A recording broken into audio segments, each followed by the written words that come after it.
지난해 조국 사태 이후 현 여권을 집중적으로 저격하고 있는 진중권 씨에 대한 관심이 어느 때보다 뜨겁습니다. 진보 진영을 대표하는 논객의 비판이어서 여권은 여간 난감한 게 아닌 모양이죠. 그렇다고 진중권 씨가 여권만 비판하는 건 아닙니다.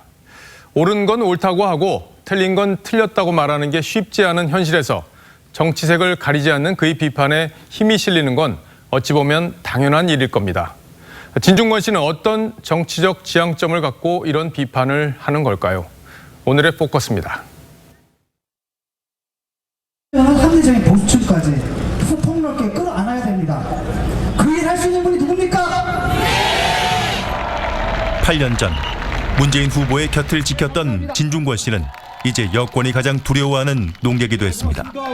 지난달 유재수 감찰무마 혐의로 조국 전 장관이 기소됐을 땐 문 대통령이 공직 수행에 적합한 인물인가 깊은 회의를 품게 된다고 말했습니다. 임밀히 고려대 연구교수 고발을 취하라고 했던 이낙연 전 총리에 대해서도 이낙연의 위선이란 글로 직격했습니다. 사과도 없이 우아하게 손을 씻는다는 논리였죠. 민주당을 찍지 말라면서 자신도 고발하라고 했습니다. 동지였던 조국 전 장관이 진영 싸움에서 궁지에 몰린 것도 진중권 때문이란 말이 나오죠. 나는 사회주의자다 라는 말을 들었을 때 그 생각이 계속 나더라고요. 그래가지고 제가 내가 갖고 있었던 이념에 대한 모독이다. 추미애 법무부 장관에 대해서도 거짓말을 물먹듯이 한다고 날을 세웠습니다. 과거 자신이 속했던 정의당을 위해 앞장섰지만 저같이 착한 사람한테는 한 표 더 줬으면 좋겠어. 그러면 또 심상정을 더 찍을 텐데 말이죠.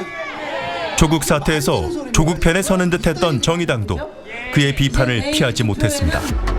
그는 끝내 정의당을 떠났죠. 유시민 노무현 재단 이사장은 그와의 논쟁에서 당황스러워하는 모습을 보였습니다.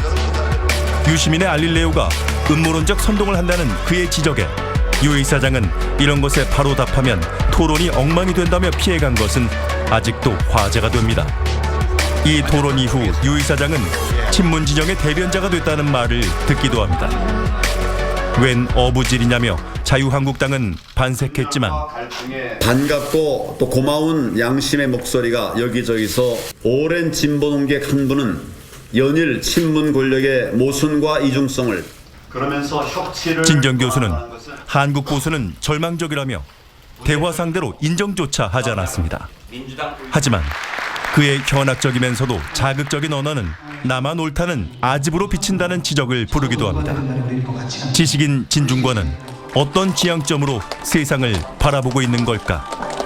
남들은 느끼지 못할 때 산소 부족을 느껴요. 몸부림을 치는 겁니다.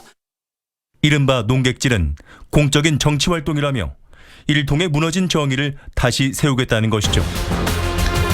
진중권에 대한 세간의 관심도 그가 민주적 가치를 지키기 위해 고군분투하고 있다고 여기기 때문은 아닌지. 뉴스7 포커스였습니다.